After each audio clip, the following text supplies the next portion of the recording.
Let me introduce our special panelists who will discuss this speech and its impact. We've got with us Shankar, independent economist and political strategist, joining us from Mumbai. Madan Sabnavis, chief economist of Care Ratings, also joins us from Mumbai. With me here in the Delhi studio, Seshadri Chari, national executive member of the BJP. Also my colleagues Sapna Das and Arijit Banerjee with me here in the studio as well. Let me first start by asking Madan Sabnavis his first response to the Prime Minister's speech. Did you find it compelling? Did it really spell out the reasons, and will it be able to convince the people of India? No, I think what the Prime Minister spoke was good economics. It's more directed towards educated and knowledgeable Indian. But I think when you're talking of the so-called Aam Aadmi, I think it's not that convincing, because we should remember that the common man understands inflation more than growth or foreign investment. And I think that's where what was really missing.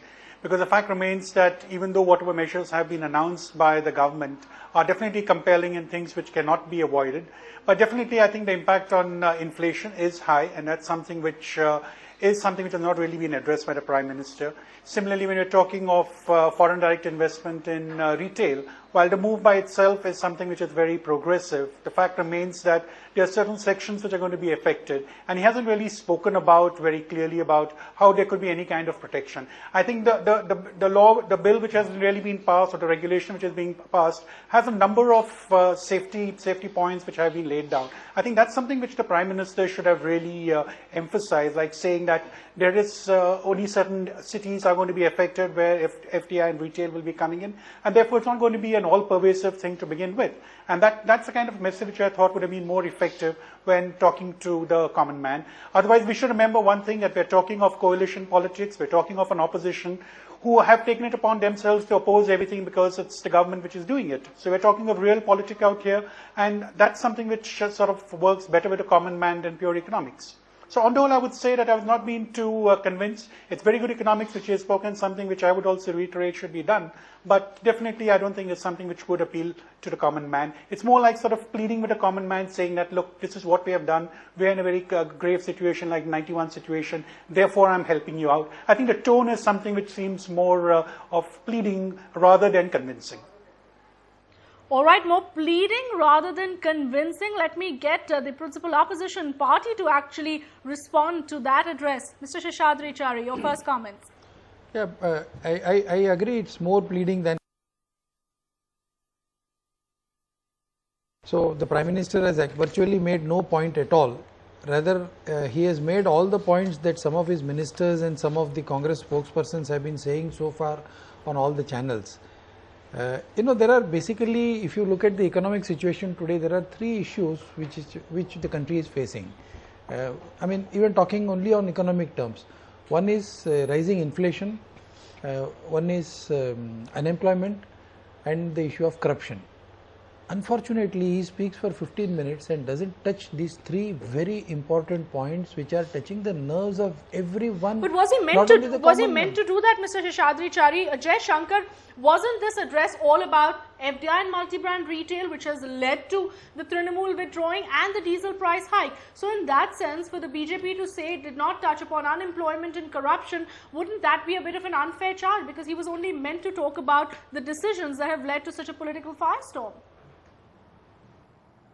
Shweta, you are absolutely right. So he has said what he was meant to say, and to the limited extent that he was addressing the public at large on the 2-3 issues which have cropped up in the last, let's say, 1 week. So one would not have expected him to be saying something about what has happened on corruption, on Colgate scam, and so on and so forth, because that was not the objective, or that was not something which was expected.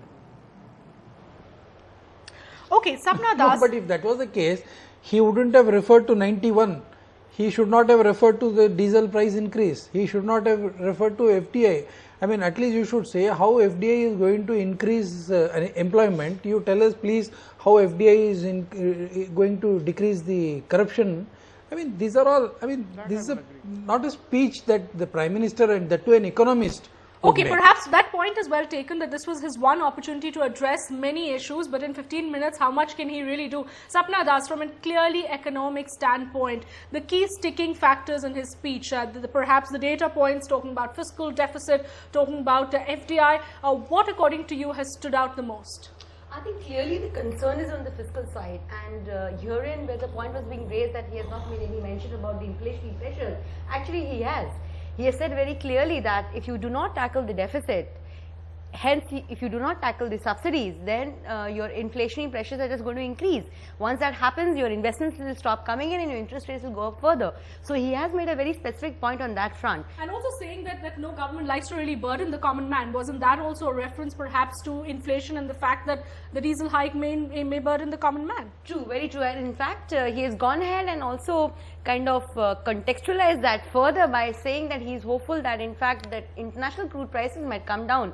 If that happens, then there may not be another requirement immediately of another price hike. That's also one of the reasons he said that, diesel under recovery right now, the price hike actually wanted was around 17 rupees, but they've done only 5 rupees because he expects crude prices to come down further in the global market. So I think, at least on this front, from the fiscal side of the story, from the diesel side of the story, in terms of the, likely inflationary impact and what could have happened actually had the government not done this, I think at least this point should go to him. India's #1 news app just got even better. Download NDTV's new app. Fully optimized for retina display. Full screen view. Faster response time. And Sudoku. NDTV's new iPad app. Download now.